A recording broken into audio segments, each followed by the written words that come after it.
Bonjour maître, je vois que vous buvez encore. Est-ce que c'est une nouvelle crise? Hey, Larissa! Nah, I'm not crying. I'm celebrating. Célébrer? Yup, I'm celebrating my country's independence. Donc vous buvez quand vous êtes triste et vous buvez quand vous êtes heureux. Yup, Vous êtes un alcoolique. and you're a buzzkill. See, we both have issues. Bon, de quelle indépendance êtes-vous en train de me parler? Well, to give you the quick version, we are celebrating Mexico's independence from Spain. Basically, over 200 years ago, some bald guy reunited a bunch of people outside of a church and said, "Fuck Spain!" And so they rebelled against them. After a few long years of war, we managed to become independent and send Spain back to Europe. Fascinant. Et qu'avez-vous fait de bien avec cette soi-disant indépendance? What did I say about being a buzzkill?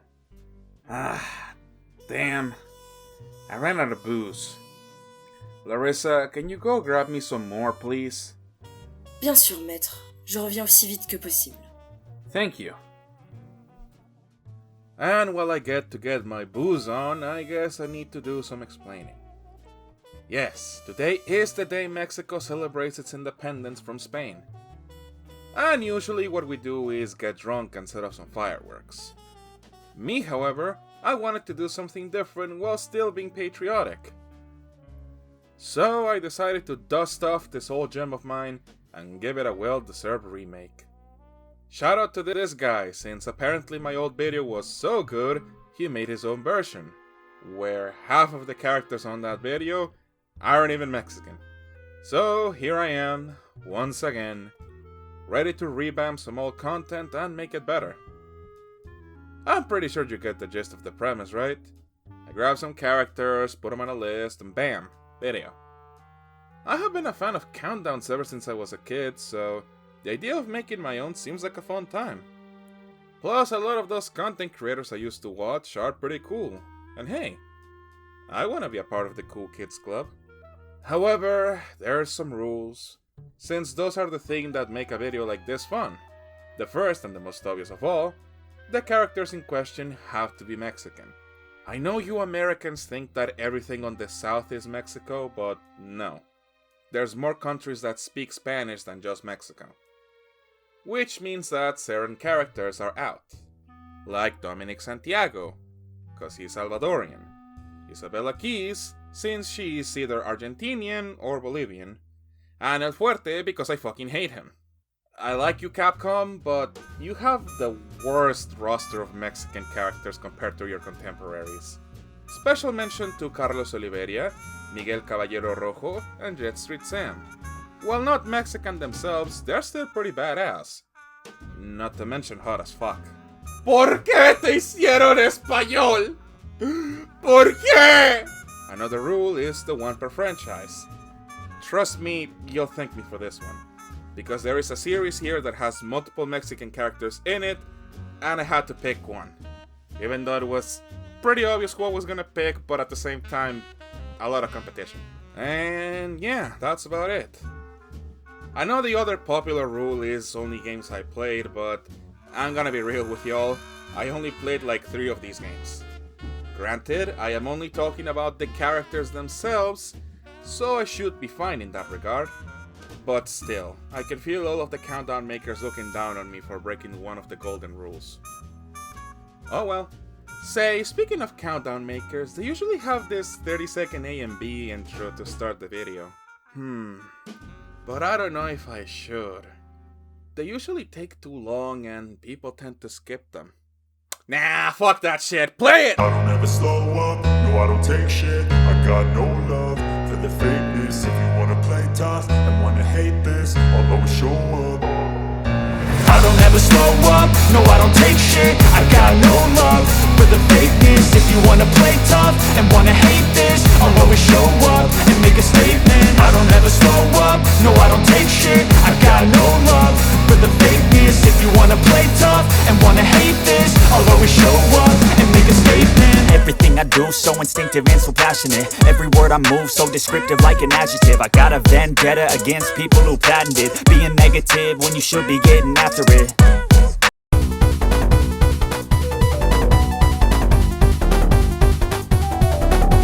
You know, this is a first for me. It's the first time on the channel I get to talk about a character I like from something I really don't like. And what a perfect thing to lose my B card to. Sombra from Overwatch is a character I always thought was cool since her debut all the way back in 2016. The way they went about revealing her was brilliant, with the character leaving a ton of coded messages and secrets all over the place for people to piece together the mystery, and it would all culminate on a live event where the character of Sombra would hack the video signal and we would finally see this mysterious new hero. Wow, Blizzard! That was pretty impressive marketing. If only you put as much effort protecting your female employees at your offices as you do advertising characters, then maybe you wouldn't be conjoined twins with Activision right now. But enough about awful companies and hellish work environments. Just who the hell is Sombra? Well, to give a brief overview, long before she adopted the moniker of Sombra, Olivia Colomar was one of the millions of children orphaned in the aftermath of the OVNIC crisis. And with Mexico being left in a state that, being perfectly honest, isn't that different from what it is currently, she survived using her natural talent with computers and hacking. When the group of Los Muertos took Olivia in, she dedicated herself to supporting the revolution against the government. Since Los Muertos believed that the reconstruction of Mexico had only benefited the richest and most influential figures, leaving aside those who really needed help. Just like Sombra, being the narcissistic bitch she is, was blindly confident in her abilities and fell into a web of international conspiracies.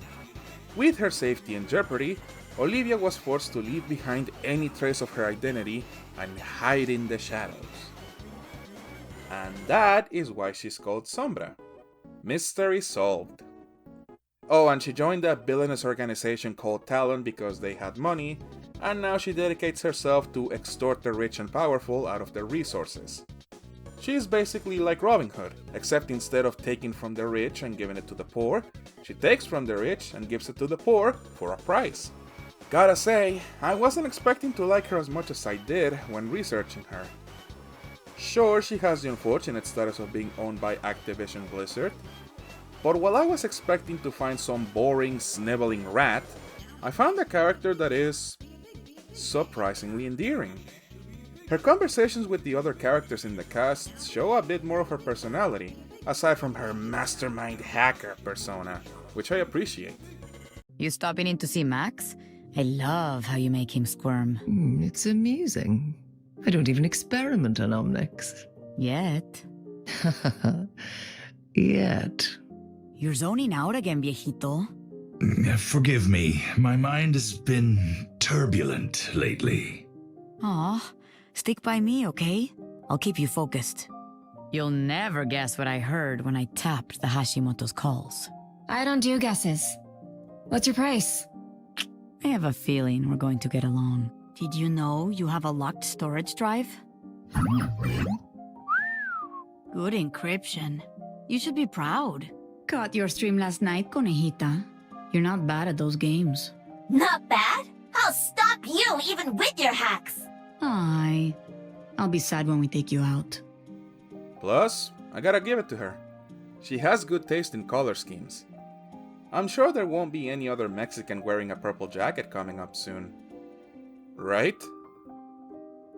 I'm a Mexican, Johnson, not a Mexicant.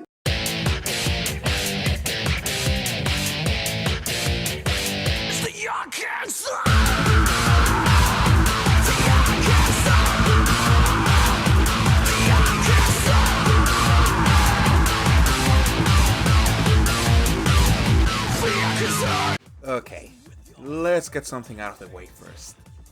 Garcia is a last name, not a first name. You could go by Garcia, but it would be the same as if someone had Smith as his first name. It'd just be weird. But before I talk about Garcia, I need to talk about how his creator got fucked over for a little bit. Suda51, prolific game maker and avid bath salt smoker on the levels of Hideo Kojima and Tetsuya Nomura, famous for making No More Heroes, Lollipop Chainsaw, and Killer 7, was the head of this neat project called Shadows of the Damned. Except that I'm lying to you.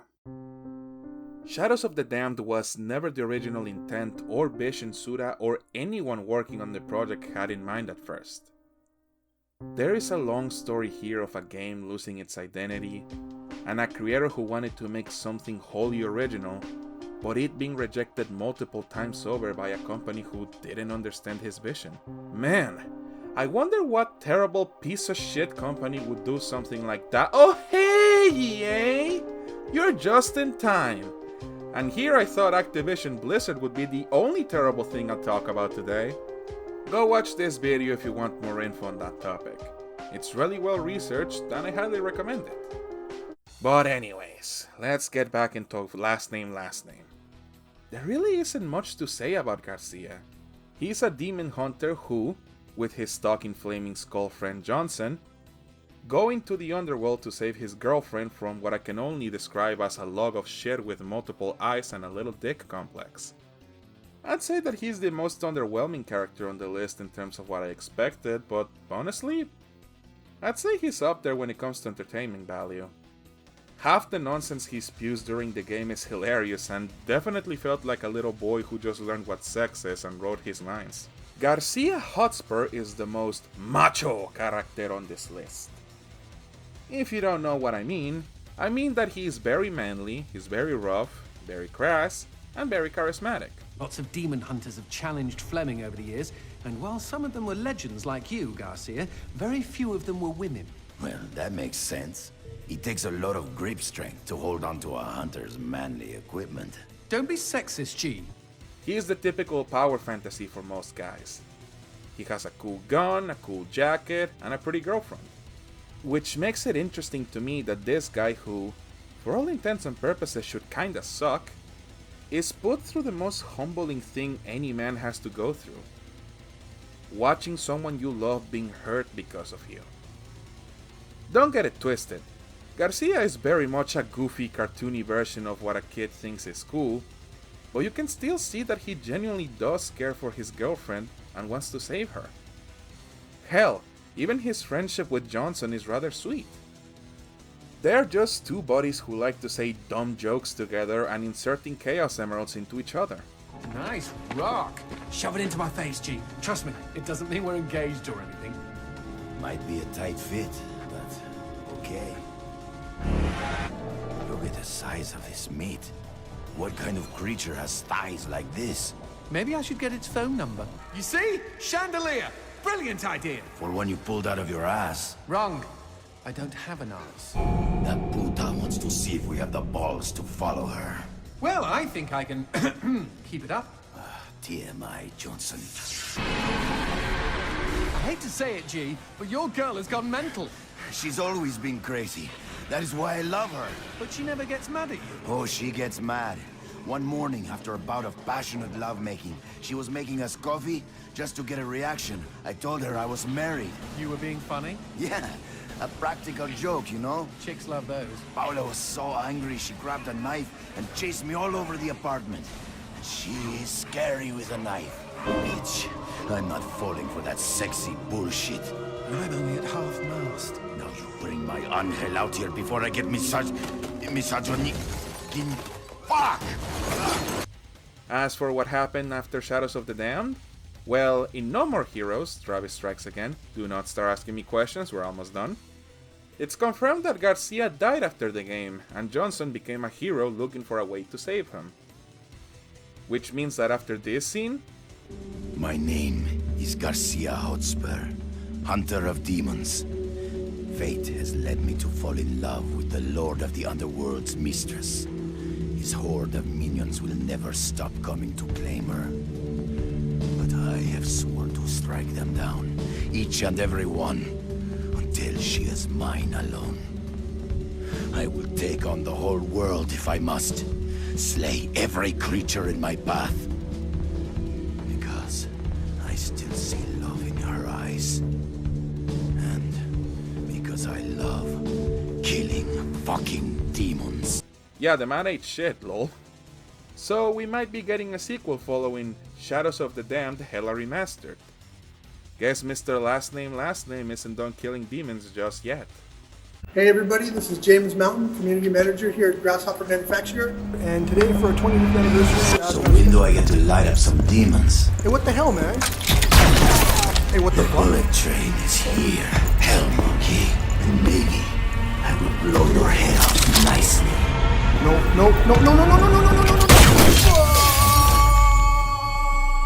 Hey, every demon has the right to pick the music for his own funeral. I do love a party.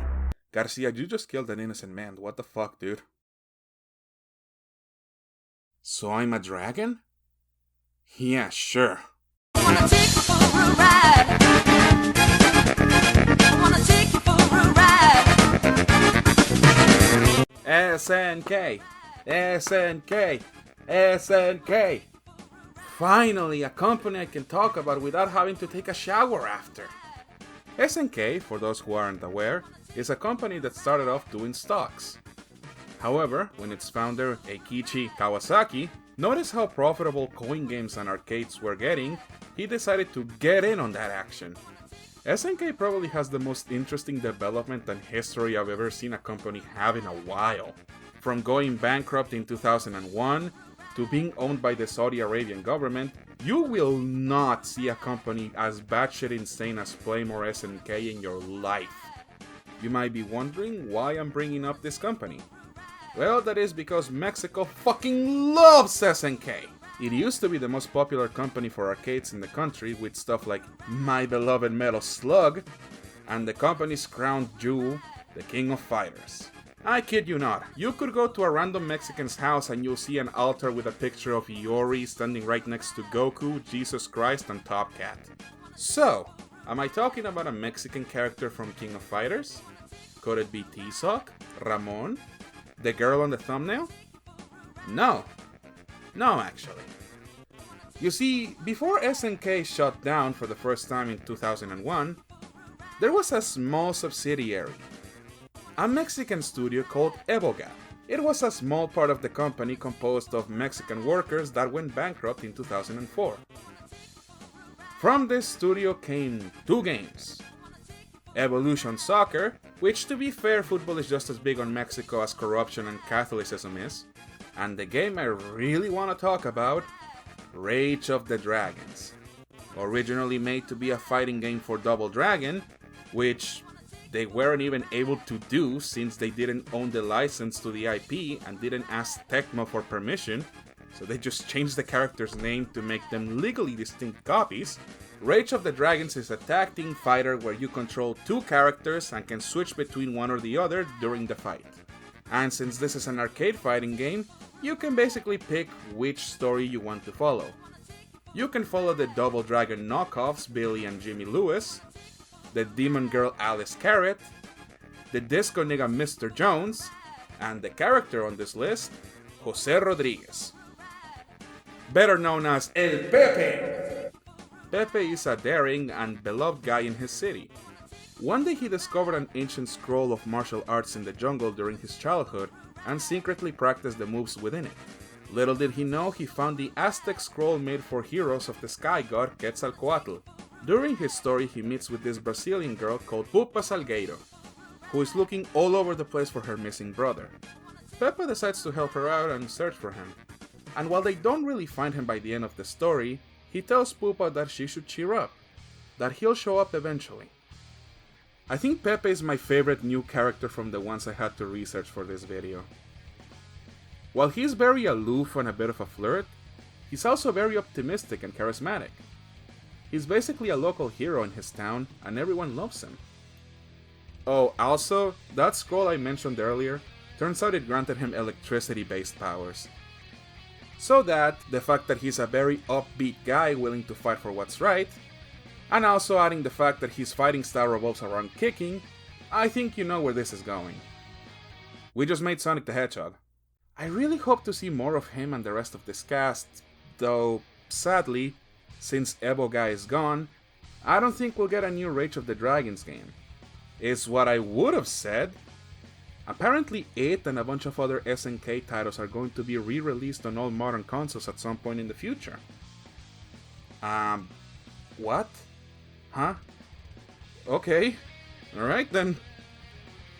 SNK, please add Pepe and Pupa to King of Fighters. I really want to see these two make out violently, please.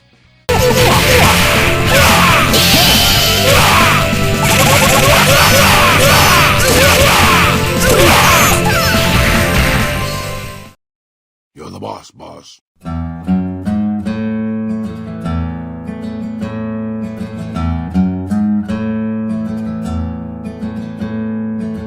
So Bethesda... Gotcha. Nah, no more history lessons about companies. Let's just dive in. Fallout is one of my favorite series of all time. The world building, the gameplay, and aesthetics is something that always makes me go back to the series every time. Even if the latest games on the series are very hit or miss. And with the new TV show that came out recently, it's never been a better time to be a Fallout fan. So that got me thinking about how Fallout New Vegas has some of the best companions on the series. From old reliable floating radio Eddie, God's strongest lesbian Veronica, the sweetest, most terrifying Grandma Lily, and of course, the Mojave's gunslinger himself, Raúl Tejeda. I'm not gonna sugarcoat it. Raúl's backstory alone eclipses everyone on this list. Bar fucking none. He's an RPG character, which makes sense, but holy shit is this not even close. I'll try to summarize most of it so that you get an idea of what kind of men we're dealing with here, but trust me, it's gonna be a long one. Born in 2047, the same year my grandkids will be born in, Raúl lived at Hidalgo Ranch, owned by his family outside of Mexico City, where he developed skills in both using firearms and mechanic tools, both of which occasionally got him in trouble with the law. When the Great War happened in 2077 and Mexico City was bombarded, the ranch was left mostly intact due to its distance from the city. However, in the following days, many groups of refugees would come to seek shelter. The Tejada family was very accommodating and supportive, but they soon began to run out of supplies and space, so they had to start turning people away. Many did not take kindly to this, forcing Raúl and his father to arm themselves and force hostiles off the ranch. One night after the Tejadas had gone to sleep, 12 people had burned up their house and set it ablaze. Raúl and his younger sister Rafaela were the only ones who managed to escape, climbing out of a window while the rest of their family sadly weren't able to escape. They couldn't mourn, however, as the group that set their ranch on fire was still on their trail.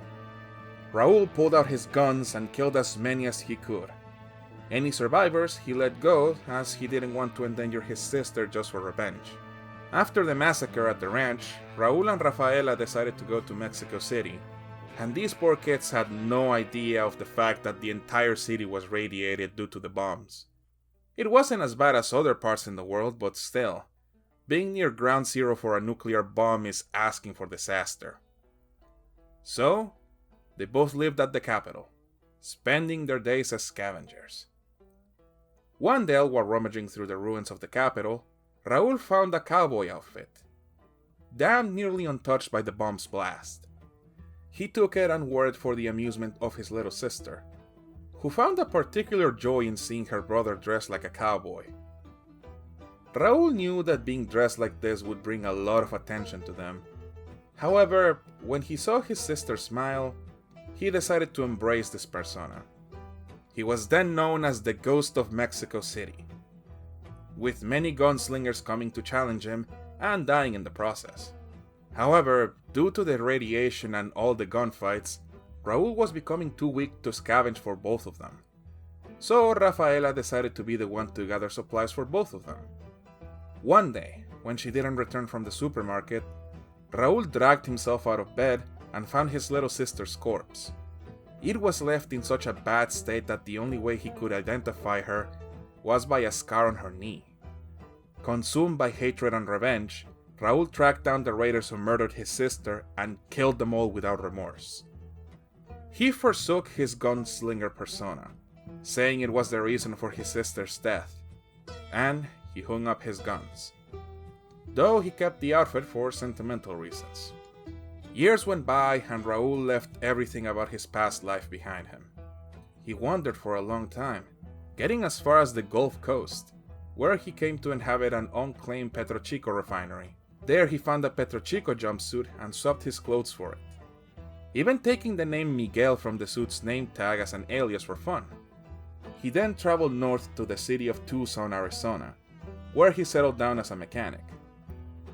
While there, he met a prostitute by the name of Claudia, who reminded him of his dead sister. So he decided to look out for her in any way he could. One fateful day, a bunch of raiders came to the city looking for supplies and bullets.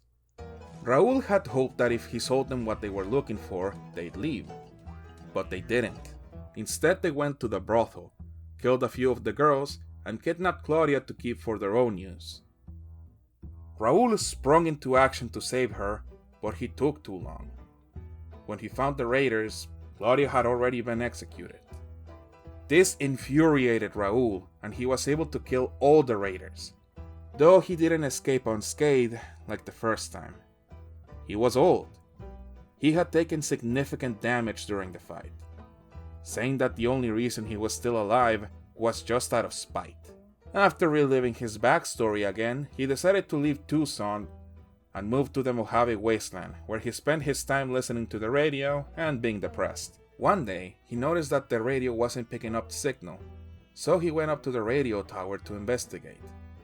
There, he was captured by super mutants and forced to fix anything they wanted. And that's the way we find him. Raul is definitely the most depressing and upsetting character in this list by a country mile. The things we see him do most is being very self-deprecating about his appearance, since he is a ghoul, and complaining about the arthritis on his knees. If there's ever been a character deserving of the nickname Abuelo Jodido, it's definitely Raul. However, since this is an RPG, our choices can actually make a change on Raul's life. You see, during your travels, you get to show Raul a bunch of older characters still being able to help out and support others, which makes him rethink about his own life and where he can go next. You can convince Raul to either lead a peaceful life as a mechanic, or the cooler and better option, that is to go back to the gunslinger life and protect the innocent, becoming the ghost of Mexico City once more. Honestly, I don't think I need to explain why Raul is this high. Easily the most compelling and tragic character on this list. Plus, being voiced by Mexican royalty Machete helps out a ton. I also need to say, my man calling himself ugly is so funny to me, considering that 90% of the Fallout fandom is attracted to most of the cool characters. Ey, no se preocupe, abuelito, aquí sí se lo cogen y sin protección. Invigorated by his travels with the courier, Raul once more took up his guns in memory of his lost Rafaela. Soon after, the Mojave was filled with tales of the ghost vaquero who hunts down those who prey on the weak. Dang! Yeah!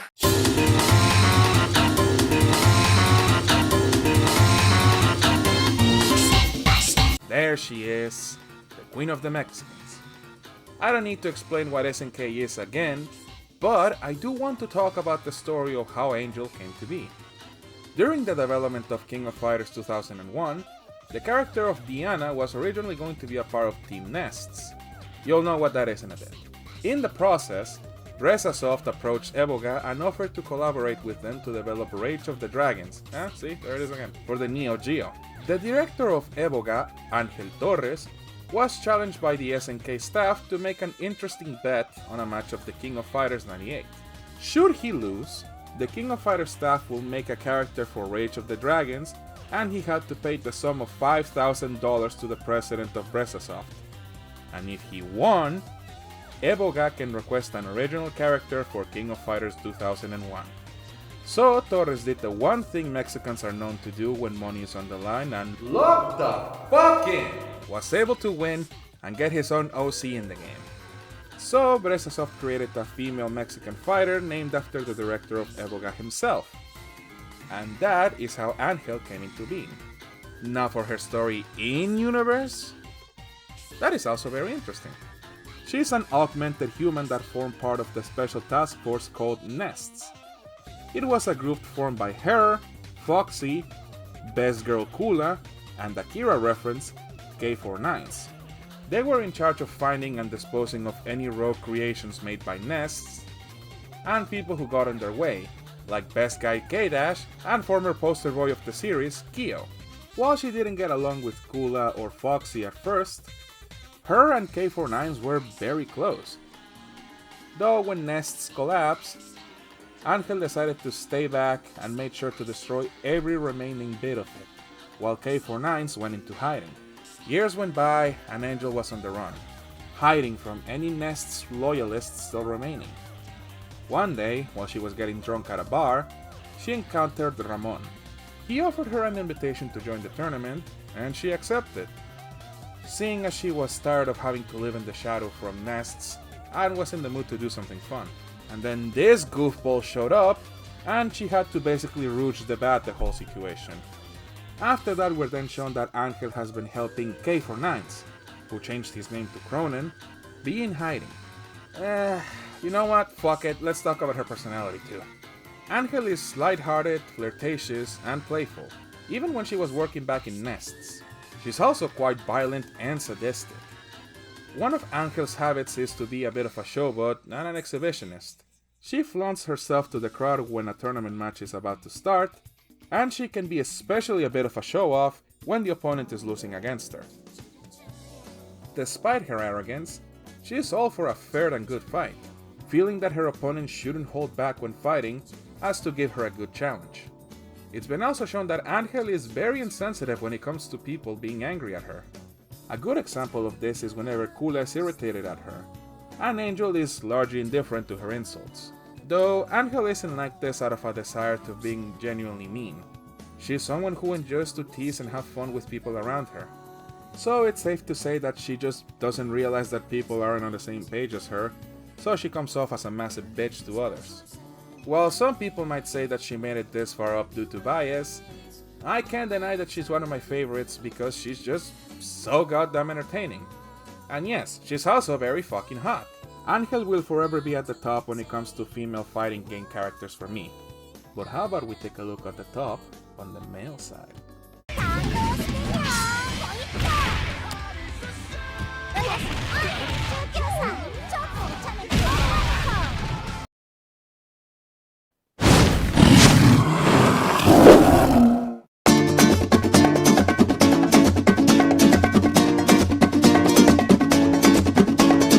We had the queen. It's time for the king. Even though Tekken is nowhere near as big in Mexico, King still manages to be one of the most well-known characters in the whole series. And I mean, how could he not? He's literally a buff wrestler with a jaguar mask. There hasn't been a design this striking since him, until this other guy came into being.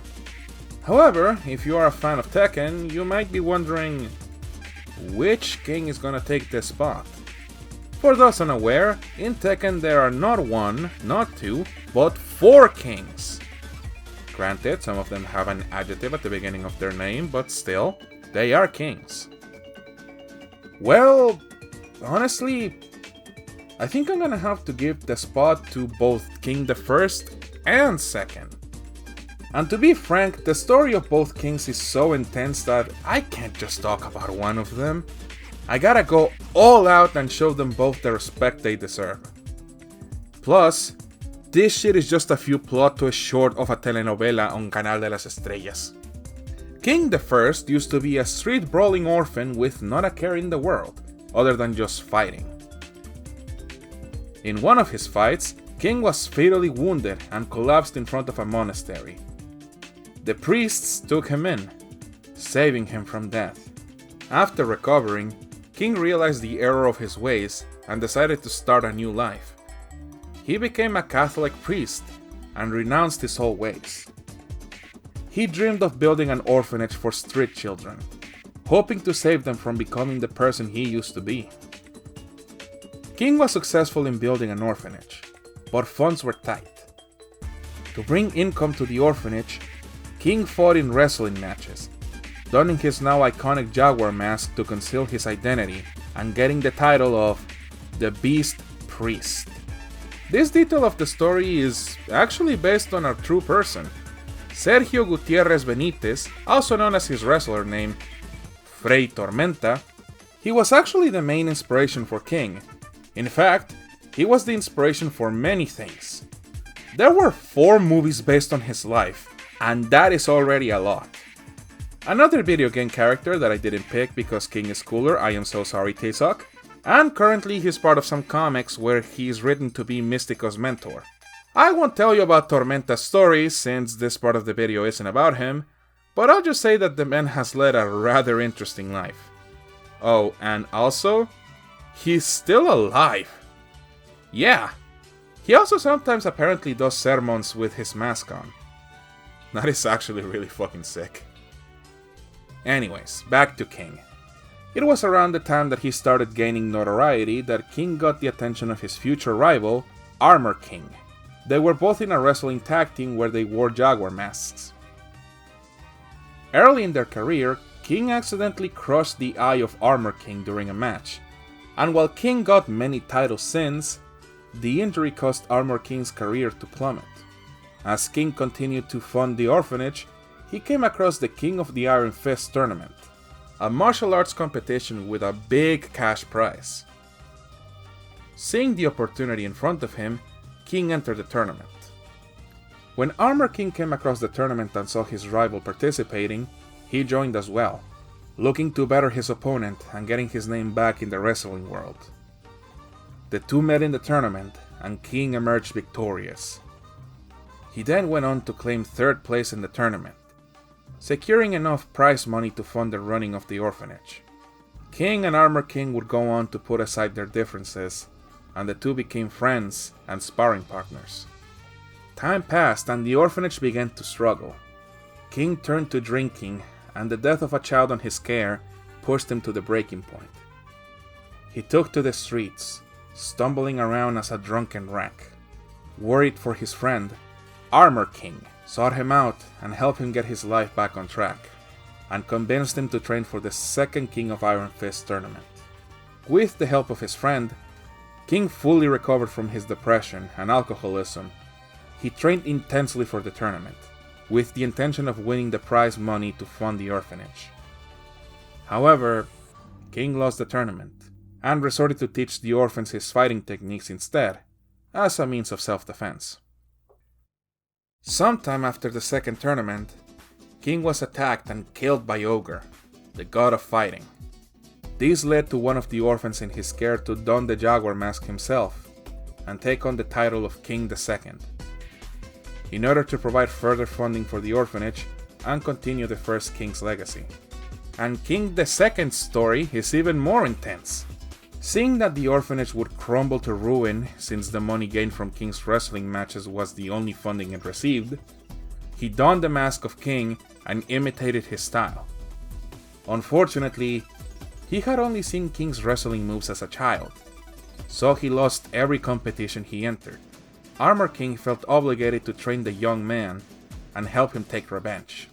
The two of them trained for 4 years, and the new king learned quickly, maturing into a forceful wrestler with extreme power. Feeling the time was right, Armor King tearfully recounted how King I had died at the hands of Ogre. King II entered the King of Fighters Iron Fist Tournament 3, determined to kill Ogre. King was sadly unable to win the 3rd tournament, but that wasn't the worst thing this king would go through. The man he considered both his mentor and his foster father was killed. Armor King tried to stop a bar fight in Arizona, but in the process he was killed by Craig Murdoch. The attack was ruled as manslaughter, and Murdoch was sentenced to 10 years. King, however, swore revenge, and using the money he saved from winning some side tournaments, King bribed the judiciaries to release Marduk from prison 8 years early. On release, Marduk was handed a plane ticket and a newspaper article with details of the King of Iron Fist Tournament 4, where he'd meet King. They clashed in the tournament, and King was the victor. Marduk was left hospitalized, but King found him in his hospital room, intending to kill. However, he had a change of heart. Realizing that his search for revenge was foolish, King walked away. Marduk was enraged by his loss to King, so he entered a veiled Tudo tournament wearing a replica of Armor King's Black Jaguar mask, brutalizing his opponents. He then taunted King, who was appalled by this man ruining his mentor's legacy. King met this girl named Julia on his way to beat Marduk's ass. She told him to not take revenge on him, but he ignored her and went on to fight Marduk again. And just like last time, King turned out to be the winner. But this time, King and Marduk exchanged a handshake as a sign of respect to each other. Huh. I guess he took that white girl's advice to heart. Around this time, Marduk was attacked by an unknown assailant, but he managed to see a glimpse of him and saw that it was none other than Armor King, the man he killed. And so, King and Marduk entered the 6th King of Iron Fist tournament together, hoping to lure Marduk's attacker out into the open and learn his identity. During this insanity, King discovered a mysterious photograph showing 2 Armored Kings side by side. What could this mean? I ask as if I don't know where this is going already. Later, King traveled to a graveyard where Marduk was digging up Armor King's grave to check if he was really dead. There, the two were confronted by Marduk's attacker, Armored King. But how can this be? Armor King is dead. Well, as it turns out, Armor King was 2 people, not 1, and that the man Marduk had killed was in fact this Armor King's older brother. This new Armor King tells Marduk that he can never forgive him for killing his brother. And then they had a bloody fight where they both end in critical condition and sent to the hospital. King II, who just has the worst luck ever as I'm starting to realize, decides to start doing the thing he does best. He entered the King of Iron Fist 7 tournament to try and secure winnings from it that would support the medical procedures for both Marduk and Armored King. Marduk then woke up and immediately tried to kill Armored King, but King stops him, telling him that they should have an honorable fight. So Marduk leaves a note, telling Armor King to have a retirement fight with him. If Armor King wins, Marduk retires. But if Marduk wins, Armor King will have to unmask himself and give up the mantle of Armor King. And that's where the story ends for now. Holy shit! I wasn't joking when I said that this shit was a soap opera. And the fact that it's all played completely straight is amazing. Both kings can comfortably consider themselves royalty because holy hell, that was one hell of a roller coaster. King and King make it this far because frankly, it's very hard to beat something so unapologetically batshit insane as this. They're both kings on the ring and Mexico's champions, and yet, there's only one character I consider above them.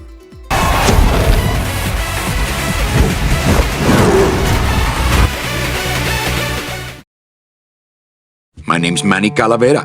I'm your new travel agent.